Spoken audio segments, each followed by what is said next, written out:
محمد صلی اللہ تعالی علیہ وآلہ وسلم۔ جمعۃ المبارک ہے آج، جمعے کے بیان کا سلسلہ ہے۔ اللہ تعالی ہمیں توجہ سے بیان سننے کی توفیق عطا فرمائے۔ توجہ سے سننے کی نیت بھی کر لیں کہ انشاءاللہ اس کا فائدہ حاصل ہوگا۔ انسان اس دنیا میں آیا ہے اور اس نے مرنا بھی ہے، جانا بھی ہے، لیکن یہ دنیا اتنی حسین ہے، اتنی حسین ہے کہ اس میں بندے کا دل لگ جاتا ہے، اور ایسا دل لگ جاتا ہے کہ پھر مرنے کو بھی دل نہیں کرتا، بلکہ مرنے کا سوچ کے ہی بندہ گھبرا جاتا ہے، پریشان ہو جاتا ہے۔ بس اوقات وہ اتنی دولت جمع کر لیتا ہے کہ وہ سوچتا ہے کہ میں یہ سب کچھ چھوڑ کے جاؤں گا، تو پھر وہ پریشان ہو جاتا ہے۔ آخر اس نے جانا تو ہے، جانا تو پڑے گا۔ تو دنیا سے متعلقہ ہم کچھ باتیں سنتے ہیں، یہ اچھی چیز نہیں ہے۔ دنیا کے ساتھ دل لگا لینا، دنیا کے ساتھ پیار کا رشتہ یہ قائم کر لینا، یہ اچھی چیز نہیں ہے۔ یہ بندے کو گناہوں میں مبتلا کر دیتی ہے۔ ایک حدیث پاک کا مضمون ہے نا کہ ہر برائی کی جڑ جو ہے یہ دنیا کی محبت ہے، دنیا کی الفت ہے۔ اور اگر ہم قرآن مجید فرقان حمید کا مطالعہ کرتے ہیں تو قرآن مجید میں اللہ پاک نے کئی مقامات پہ دنیا کی محبت سے دور رہنے کے بارے میں فرمایا ہے اور دنیا کی حقیقت کو بیان کیا ہے۔ اللہ پاک نے ارشاد فرمایا زُجِّنَ لِلنَّاسِ حُبُّ الشَّهَوَاتِ مِنَ النِّسَاءِ وَالْبَنِينَ وَالْقَنَاطِيرِ الْمُقَنطَرَةِ مِنَ الذَّهَبِ وَالْفِضَّةِ وَالْخَيْلِ الْمُسَوَّمَةِ وَالْأَنْعَامِ وَالْحَرْثِ۔ اللہ اکبر۔ فرمایا کہ لوگوں کے لیے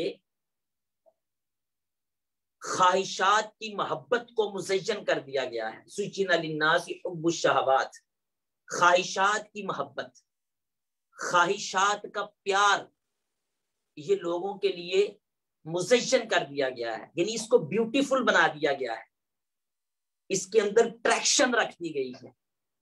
خواہشات کی محبت، خواہشات کا پیار، اور وہ کون سی چیزیں ہیں؟ آگے اللہ نے ان چیزوں کا ترتیب کے ساتھ ذکر کیا کہ زُجِّنَ لِلنَّاسِ حُبُّ الشَّهَوَاتِ، خواہشات کی محبت لوگوں کے لیے مزین کی گئی ہے۔ من النساء، ان میں سے پہلی چیز ہے یعنی عورتوں کی محبت، عورتوں کی الفت، عورتوں کی چاہت، یہ ذکر کیا۔ والبنین، یہ دنیا کی چیزوں کا ذکر ہے نا، وہ کون سی چیزیں ہیں جن سے محبت کی وجہ سے بندہ آخرت کو بھول جاتا ہے؟ فرمایا من النساء والبنین، پہلے نمبر پہ عورتوں سے پیار ہے، عورتوں کی محبت ہے، عورتوں کی الفت ہے، یعنی غیر شرعی محبت۔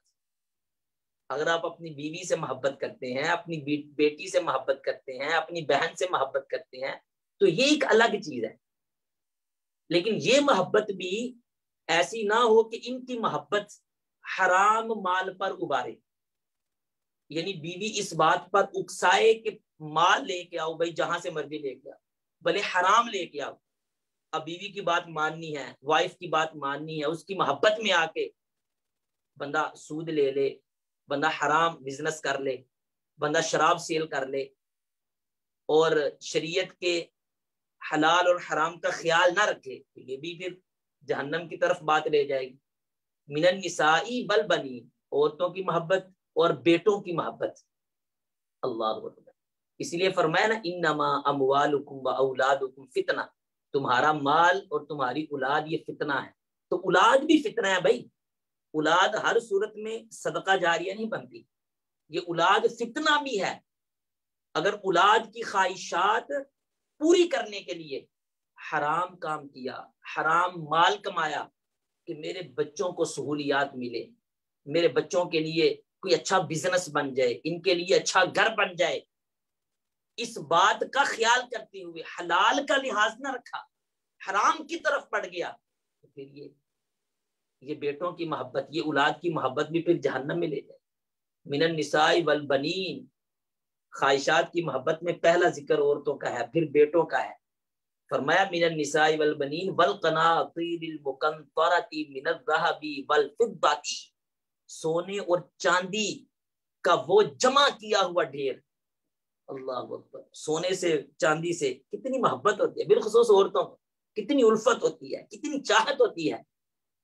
بعض لوگوں کو تو اتنی محبت کے زکوٰۃ بھی نہیں دیتے معاذ اللہ، اور ساری زندگی وہ سنبھال کے رکھیں گے، آخر سونا چاندی چھوڑ کے وہ قبر میں چلے جائیں گے. اور یہی سونا چاندی کل قیامت کے دن ان کے لیے وبال کا سبب بنے. والقناطیر المقنطرۃ من الذهب والفضۃ والخیل المسومۃ والانعام والحرث، اور نشان لگے ہوئے گھوڑے. یعنی آج کے اعتبار سے بات کریں تو گاڑی، مختلف قسم کی گاڑیاں، ان کی محبت ہے. اچھے ماڈل کی گاڑیاں، نئے ماڈل کی، نیو ماڈل کی، بعضوں کو شوق ہوتا ہے اور وہ گاڑیوں کی محبت میں آ کے حرام کی طرف بڑھ جاتے ہیں. والخیل المسومہ، نشان لگے ہوئے گھوڑے، والانعام، اور سواریاں، والحرث، اور کھیتی یعنی زمین. تو یہ چیزیں اللہ تبارک و تعالیٰ نے ذکر فرمائی. اس کے بعد فرمایا ذالک متاع الحیات الدنیا، یہ سارا دنیا کا سامان ہے. واللہ عندہ حسن المآب، اور اللہ کے پاس یہ اچھا ٹھکانہ ہے. تو یہ ٹریکشن ہے، یہ دنیا ہے. ان چیزوں کی محبت لوگوں کے لیے اس میں ٹریکشن رکھی گئی ہے، مزیشن کر دی گئی ہے. ان چیزوں کو پانے کے لیے ہی تو بندہ حرام کام کرتا ہے، حرام مال کماتا ہے. انہی چیزوں کی وجہ سے وہ مسجد میں نہیں آتا، نماز سے رکتا ہے. انہی چیزوں کی وجہ سے وہ اپنے مسلمان بھائی کو قتل کر دیتا ہے. انہی بیان کردہ چیزوں کی وجہ سے وہ دوسروں کی عزت کا جنازہ نکالتا ہے. انہی بیان کردہ چیزوں کی وجہ سے بھائی سے دور ہو جاتا ہے، باپ بیٹے سے دور ہو جاتا ہے، بہن سے دور ہو جاتی ہے، پڑوسی سے دور ہو جاتا ہے، دوست سے دور ہو جاتا ہے. اگر آپ دیکھیں تو وہ یہی چیزیں ہیں، یا عورت ہے، یا اولاد ہے، یا سونا اور چاندی ہے، یا گاڑیاں ہیں، یا یہ مال ہے، یہ دولت ہے، یہ زمینیں ہیں. یہ ساری چیزیں فرمایا یہ دنیا کا سامان. تو یہ ان چیزوں سے بندے کو بچنا چاہیے، کیونکہ دنیا آخر کر چھوڑ کے اس نے جانا ہے. اور اللہ پاک نے ایک دوسری جگہ پہ ارشاد فرمایا وَضْرِبْ لَهُمْ مَثَلَ الْحَيَاةِ الدُّنْيَا، اللہ ان کے لیے دنیا کی مثال بیان کرتا ہے. کیا ہے مثال دنیا کی؟ اب دیکھیں کتنا پیارا انداز ہے قرآن کا. دنیا کی مثال ایک آسن انداز سے لوگوں کو سمجھائی کہ دنیا کی حقیقت کیا ہے.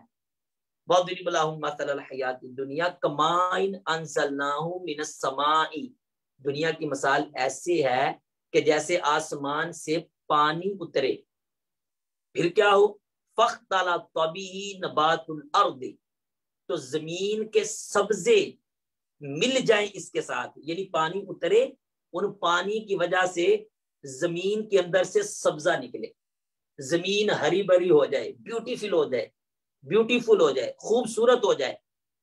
فَاخْتَلَطَ بِهِ نَبَاتُ الْأَرْضِ فَأَصْبَحَ هَشِيمًا، لیکن تھوڑی دیر کے لیے تو وہ ہری رہے، تازی رہے، بڑی سہانی لگے، بڑی پیاری لگے. پھر کیا ہو جائے فَأَصْبَحَ هَشِيمًا، پھر وہ سوکھ جائے. جیسے ہرا گھاس ہوتا ہے، سبز گھاس ہوتا ہے، پھر وہ سوکھ جاتا ہے. فرمایا پھر وہ سوکھ جائے. جب وہ ہرا تھا، سبز تھا، بڑا سہانا لگ رہا تھا، آئے ہائے بڑا پیارا لگ رہا تھا، بڑا سونا لگ رہا تھا. پھر وہ سوکھ گیا تو پھر کیا ہوا وَتَذْرُوهُ الرِّيَاحُ، ایک ہوا کا جھونکا آیا، وہ اس گھاس کو اڑا کے لے گیا. اللہ اکبر. وہی چیز جو تھوڑی دیر پہلے بڑی خوبصورت تھی، بڑی پیاری تھی، بڑی بیوٹیفل تھی، اب وہ ختم ہو گئی، اس کا نام و نشان ہی مٹ گیا. وَتَذْرُوهُ الرِّيَاحُ وَكَانَ اللَّهُ عَلَىٰ كُلِّ شَيْءٍ مُقْتَدِرًا، اور اللہ ہر چیز پر قادر ہے. یہ دنیا کی مثال. دنیا کی بھی یہی حالت ہے. ابھی ہمیں کتنی حسین لگتی ہے، کتنی پیاری لگتی ہے دنیا، یہ کتنا اس میں دل لگتا ہے. لیکن جب ہم مر جائیں گے تو پھر یہ سارا کھیل ختم ہو جائے گا. اسی لیے تو فرمایا یہ دنیا کی زندگی انما الحیات الدنیا لعب و لہو، یہ لہو و لعب ہے، یہ کھیل کود ہے۔ آج دنیا کی روشنیاں، دنیا کی خوبصورتی یہ دل کو بھا جاتی ہے، بندہ اس کو پانے کے لیے، اس کے لیے پھر شب و روز کوشش کرتا ہے، دن رات دوڑتا ہے، اور موت کو بھول جاتا ہے، گناہوں میں پڑ جاتا ہے، لیکن اس کی حقیقت صرف اتنی سی۔ اور پھر فرمایا المال والبنون زینت الحیات الدنیا، مال اور بیٹے یہ دنیا کی زندگی ہیں۔ بھئی بیٹوں میں اتنا دل بھی نہیں لگانا، فیملی میں اتنا دل بھی نہیں لگانا کہ نماز پڑھنے کے لیے ٹائم نہ ملے، سارا ٹائم ہی فیملی کے لیے، اللہ کے لیے کہاں سے ٹائم آئے گا؟ تلاوت قرآن میں کیسے دل لگے گا؟ سارا ٹائم تو وہ جناب فیملی کے لیے ہو گیا، اپنے بیٹوں کے لیے ہو گیا، سارا وقت ہی گھر والوں کے لیے، اللہ کے لیے کون سا ٹائم؟ تلاوت کے لیے، درود پاک پڑھنے کے لیے، نمازیں ادا کرنے کے لیے، توبہ کرنے کے لیے، اللہ کی بارگاہ میں دعا کرنے کے لیے، گر گڑانے کے لیے، اللہ کو راضی کرنے کے لیے، وہ وقت کون سا ہوگا؟ ہاں اگر کوئی فیملی کے پاس بیٹھتا ہے، اچھی نیت ہے، اچھی نیتیں کرتا ہے، تو وہ بھی ثواب ہے۔ میری یہاں پر مراد یہ ہے غفلت کے ساتھ جب ہم یہ کام کرتے ہیں۔ اور پھر فرمایا المال والبنون زینت الحیات الدنیا والباقیات الصالحات خیر عند ربک ثوابا وخیر عملا۔ اللہ اکبر۔ اور وہ باقیات صالحات، وہ نیکیاں جو باقی رہنے والی ہیں، اللہ کے نزدیک، اللہ کے پاس وہ ثواب کے اعتبار سے اور امید کے اعتبار سے بہترین ہے۔ یعنی کہ یہ مال باقی نہیں رہے گا، یہ گھر باقی نہیں رہے گا، یہ بنگلے باقی نہیں رہیں گے، یہ گاڑیاں باقی نہیں رہیں گی، یہ بزنس باقی نہیں رہے گا، یہ زمین باقی نہیں رہے گی، یہ سب چلا جائے گا، بینک بیلنس ختم ہو جائے گا، ہم نے مر جانا ہے، چلے جانا ہے، یہ باقی نہیں رہے گا۔ ہاں نماز پڑھی ہوگی اللہ کی رضا کے لیے، وہ باقی رہے گی، زکوٰۃ دی ہوگی اللہ کی رضا کے لیے، وہ باقی رہے گی، روزہ رکھا ہوگا اللہ کی رضا کے لیے، وہ باقی رہے گا، تلاوت قرآن کی ہوگی اللہ کی رضا کے لیے، وہ باقی رہے گی، درود پاک پڑھا ہوگا وہ باقی رہے گا، جملہ نیکیاں کی ہوں گی تو وہ باقی رہے گی، باقیہ کچھ بھی باقی نہیں رہے گا۔ مسلم شریف کے حدیث پاک کتاب الزہد والرقائق کے اندر حدیث پاک موجود ہے، نبی کریم صلی اللہ تعالی علیہ وآلہ وسلم کے ارشاد فرماتے ہیں، آپ نے ارشاد فرمایا یتبع المیت ثلاثۃ، جب بندہ مر جاتا ہے 3 چیزیں اس کا بیک اپ کرتی ہیں، اس کے پیچھے جاتی ہیں، 3 چیزیں۔ پھر کیا ہوتا ہے فیرجع اثنان ویبقى واحد، 2 چیزیں تو واپس آ جاتی ہیں، ایک باقی رہ جاتی ہے۔ اللہ اکبر۔ یتبعہ اہلہ ومالہ وعملہ فیرجع اہلہ ومالہ ویبقى عملہ، فرمایا اس کے گھر والے جاتے ہیں، ایک چیز یہ ہے، اس کا مال جاتا ہے، دوسری چیز یہ ہے، اور تیسرا اس کا عمل جاتا ہے، اور پھر کیا ہوتا ہے گھر والے بھی واپس آ جاتے ہیں، اس کا مال بھی واپس آ جاتا ہے، صرف اس کا عمل رہ جاتا ہے قبر میں، عمل اس کے پاس رہ جاتا ہے، عمل اس کے کام آتا ہے، عمل اس کو قبر کے اندھیرے سے بچاتا ہے۔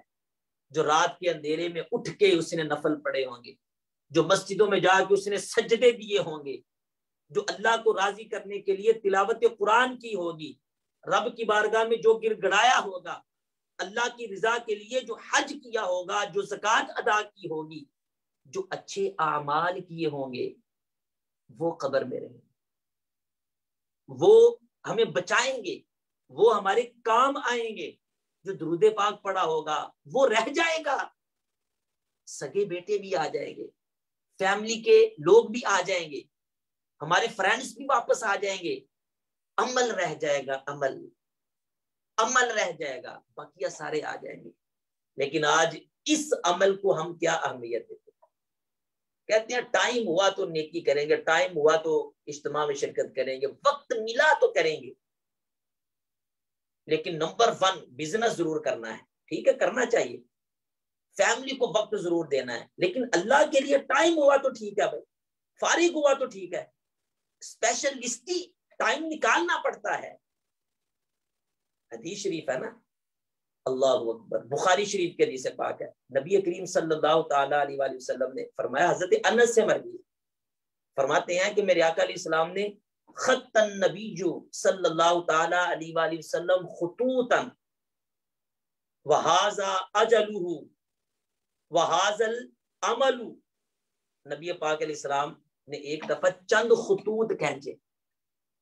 حضرت انس سے مروی ہے خط النبی صلی اللہ تعالی علیہ وآلہ وسلم خطوطا, نبی کریم نے چند خطوط کھینچے, یعنی لائنیں کھینچی, یوں لکیریں, لائنیں کھینچی, اور پھر آپ نے کیا ارشاد فرمایا, ھذا الاجل وھذا عملہ فبینہما ہوا کذالک فاذا جاءہ الخط الاقرب. میرے آقا علیہ السلام نے فرمایا یوں 2 لائنیں کھینچی یا 3 لائنیں کھینچی اور فرمایا کہ یہ بندے کی موت ہے اور وہ بندے کی امید ہے, اور بندہ اسی کے درمیان گھومتا رہتا ہے, اسی طرح وہ سوچتا رہتا ہے کہ میں یہ کام کروں گا, وہ کام کروں گا, یہ کام کروں گا. اچانک کیا ہو جاتا ہے, اچانک اس کی موت آ جاتی ہے. یعنی امید اس نے بہت بڑھائی ہوتی ہے. حج بوڑھے ہو کے کرنا ہے, ہمارے ہاں یہ بھی ایک مسئلہ ہوتا ہے. حج آخر میں جب 70 سال میں پہنچیں گے نا, 70 سے ابو ہوں گے, پھر حج کریں گے. پتہ نہیں اس تک پہنچنا بھی ہے یا نہیں, جبکہ حج فرض ہو چکا ہوتا ہے.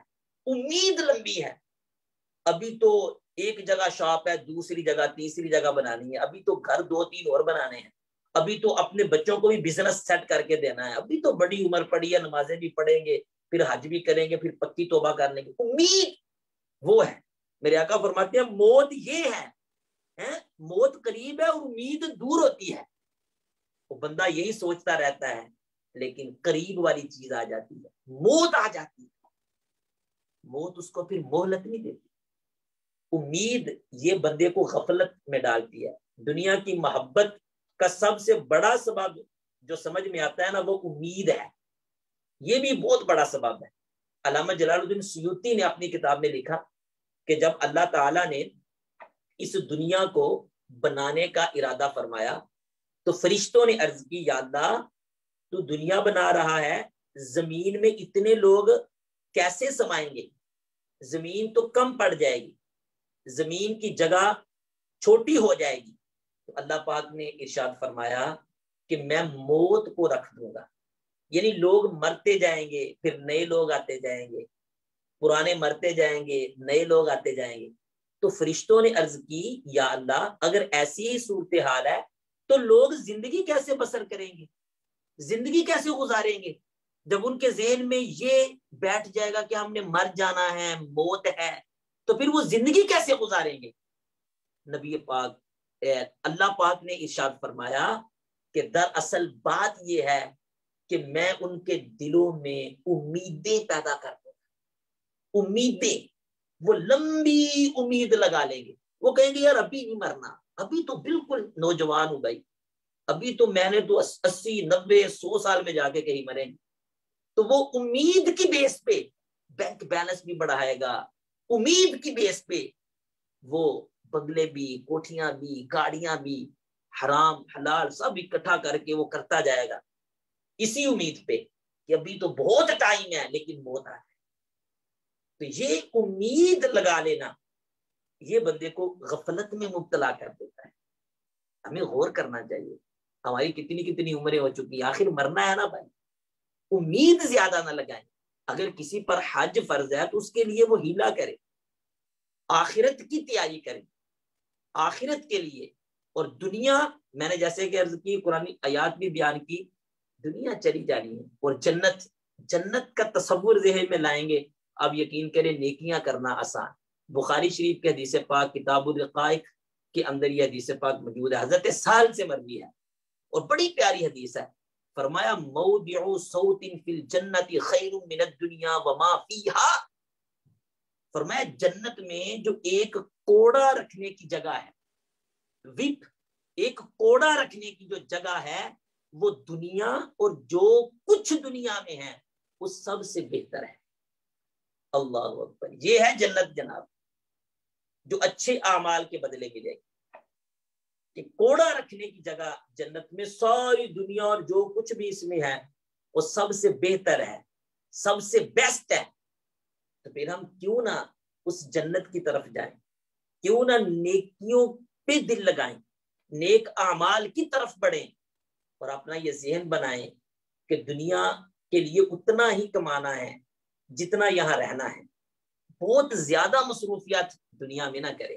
ایک حدیث شریف ہے بخاری شریف کے اندر کتاب الرقائق میں موجود ہے. نبی کریم صلی اللہ تعالیٰ علیہ وآلہ وسلم نے ابن عمر رضی اللہ تعالیٰ عنہ سے مرویہ فرماتے ہیں، نبی کریم علیہ السلام نے میرے کندھے پہ ہاتھ رکھ کے یہ مجھے فرمایا، کن فی الدنیا کأنک غریب او عابر سبیل. فرمایا ابن عمر دنیا میں ایسے رہنا جیسے کوئی مسافر رہتا ہے، ایک مسافر کی طرح رہنا.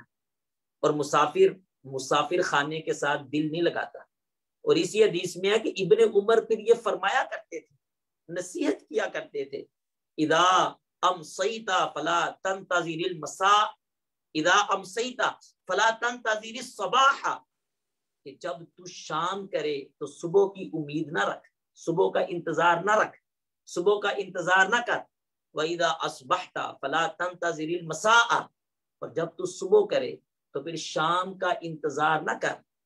اور ابن عمر یہ فرمایا کرتے تھے کہ خود تو لے کس سے، من صحتک لمرضک. فرمایا کرتے تھے کہ تو اپنی صحت کے دنوں میں اپنے مرض کے لیے نیکیاں جمع کر لے.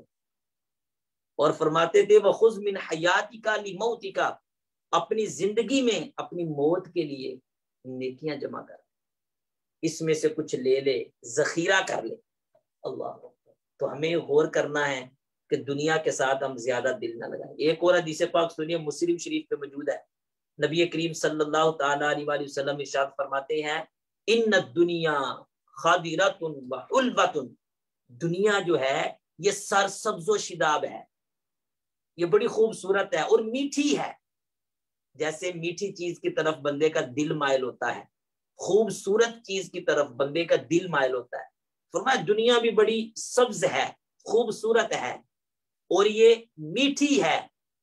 اور پھر آپ علیہ السلام نے ارشاد فرمایا وَإِنَّ اللَّهَ لَيَسْتَخْلِفُكُمْ، اللہ تبارک و تعالیٰ نے تم کو اس دنیا میں خلیفہ بنایا ہے، یعنی کہ تم سے پہلے لوگ گزر گئے ہیں، تم ان کے بعد آئے ہو. وَإِنَّ اللَّهَ يَسْتَخْلِفُكُمْ فِيهَا، اللہ نے اس دنیا میں تمہیں پہلوں کے بعد بھیجا ہے. تم سے پہلے بہت سارے لوگ گزرے ہیں، کیوں بھیجا ہے؟ فَنَاظِرٌ كَيْفَ تَعْمَلُونَ، وہ لوگوں کو ظاہر کرنا چاہتا ہے. فَنَاظِرٌ كَيْفَ تَعْمَلُونَ، کہ کیسے تم عمل کرتے ہو، اچھے کرتے ہو یا برے کرتے ہو. أَلَا فَاتَّقُوا الدُّنْيَا وَاتَّقُوا النِّسَاءَ، اور آخر میں فرمایا سن لو، خبردار، دنیا سے بچو اور عورتوں سے بچو. اللہ اکبر. تو یہ دنیا اچھی چیز نہیں ہے. دنیا کی خاطر آخرت کو برباد کر دینا یہ بہت بری بات ہے، بہت ہی بری بات. ایک بزرگ کا فرمان ہے، وہ فرماتے ہیں کہ اگر دنیا سونے کی ہوتی، آخرت مٹی کی ہوتی، میں پھر بھی آخرت کو پسند کرتا. وجہ کیا ہے؟ کہتی ہیں وہ ہمیشہ رہنے والی ہے، آخرت ہمیشہ رہنے والی ہے اور دنیا فنا ہو جانے والی ہے. پھر فرماتے ہیں جبکہ معاملہ اس کے برخلاف ہے، دنیا مٹی کی ہے، آخرت سونے کی ہے، لوگ پھر بھی دنیا پہ مرے جاتے ہیں، مٹی پہ مرے جاتے ہیں، اور پھر یہ فنا بھی ہونے والی ہے اور آخرت سونے کی ہے اور وہ ہمیشہ ہمیشہ کے لیے ہے. اللہ اکبر. تو یہ چند روزہ زندگی ہے، ہمیں اپنے اعمال کا محاسبہ کرنا چاہیے. ہم میں سے کس نے کب مر جانا ہے یقین کریں کوئی پتہ ہے. بندہ اپنی مستی میں مگن ہوتا ہے، اپنے کاموں میں مصروف ہوتا ہے، اپنے بزنس میں مصروف ہوتا ہے، اپنی باتوں میں مصروف ہوتا ہے، اس کے وہم و گمان میں بھی نہیں ہوتا، موت آ جاتی. آج کل تو ویسے بھی کرونا ہے، تو اسکاٹ لینڈ میں تو کرونا یہ انگلینڈ سے زیادہ ہے، وہاں پر تو لاک ڈاؤن بھی زیادہ سخت ہے. تو ان دنوں میں تو ہمیں زیادہ آخرت کی یاد کرنی چاہیے، موت کی زیادہ یاد کرنی چاہیے کہ پتہ نہیں کب موت آ جانی ہے. توبہ کرتے رہنا چاہیے، مغفرت بخشش کا اللہ کی بارگاہ میں سوال کرنا چاہیے، خاتمہ بالخیر کی دعا کرتے رہنا چاہیے، حرام کاموں سے بچتے رہنا چاہیے۔ نبی کریم صلی اللہ تعالیٰ علیہ وآلہ وسلم نے ارشاد فرمایا، سیاستہ کی حدیث پاک ہے، نبی پاک علیہ السلام ارشاد فرماتے ہیں الدنیا سجن المؤمن و جنت الکافر، دنیا یہ مومن کے لیے قید خانہ ہے، کافر کے لیے جنت ہے۔ یعنی کہ ہم شریعت کے پابند ہیں، شریعت کی قید میں ہیں۔ ایسا نہیں ہے جو دل میں آیا وہ کرنا ہے جناب، جو مرضی سیل کریں، جیسا مرضی بزنس کریں، جیسی مرضی گفتگو کریں، جس طریقے سے مرضی ہم کھائیں، جو مرضی کھائیں، نہ نہ نہ، پابندیاں ہیں بھائی، حلال کھانا ہے، حلال طریقے سے بزنس کرنا ہے، بولنا بھی ہے تو کسی کی دل آزاری نہ ہو، غیبت نہ ہو، چغلی نہ ہو، کسی کا دل نہ دکھے، شریعت کے دائرے کے اندر رہ کے بولنا ہے، کس طرف چلنا ہے، جس طرف شریعت نے کہا اسی طرف، کیسے ہاتھ اٹھانا ہے جیسے شریعت کہتی ہے اس طریقے، کہاں نگاہ اٹھانی ہے جس طرف شریعت کہتی ہے، جس طرف شریعت نے منع کیا نگاہ نہیں اٹھانی، یہ ہے قید۔ مومن آزاد نہیں ہوتا، وہ شریعت کی حدود کے اندر رہتا ہے، کافر آزاد ہے، اس کے لیے تو شرع کی حد نہیں ہے، وہ شراب بھی پیتا ہے، وہ خنزیر بھی کھاتا ہے، وہ جیسے چاہے بزنس کرتا ہے، وہ جو چاہے بولتا ہے، جس طریقے سے مرضی کرتا ہے، لیکن ہم مسلمان ہیں، میں اور آپ مسلمان ہیں، ہم نے ایک حد میں زندگی گزارنی ہے، ہماری اپنی مرضی نہیں ہے، شریعت کی مرضی ہے۔ تو اس دنیا کو اگر قید خانہ سمجھ کے شریعت کی حد میں رہ کے گزاریں گے تو پھر اللہ پاک بدلے میں جنت عطا فرمائے گا۔ اور اسی روایت میں کہ بعض روایتوں میں یہ مضمون زائد ہے کہ فرمایا جب مومن کی روح اس کے بدن سے جدا ہوتی ہے تو پھر وہ آزاد ہو جاتی ہے، پھر وہ جہاں چاہتی ہے سیریں کرتی ہے، موجیں مارتی ہے، اور کافر کی روح جب جدا ہوتی ہے نا پھر وہ قید ہو جاتی ہے، اس کو بند کر دیا جاتا ہے، قید کر دیا۔ دنیا میں تو اس نے موج ماری، دنیا میں تو اس نے بڑی مستیاں کی، بڑی عیاشیاں کی، لیکن اب عذاب میں مبتلا ہو گیا۔ اور جس نے شریعت کی حدود میں رہ کے زندگی گزاری، جو ہی روح اس کے جسم سے جدا ہوئی تو پھر وہ موج میں آ جاتا ہے، مزے میں آ جاتا ہے، وہ لطف میں آ جاتا ہے، اس کو چاشنی مل جاتی ہے، وہ گویا کہ اس قید سے آزاد ہو جاتا ہے۔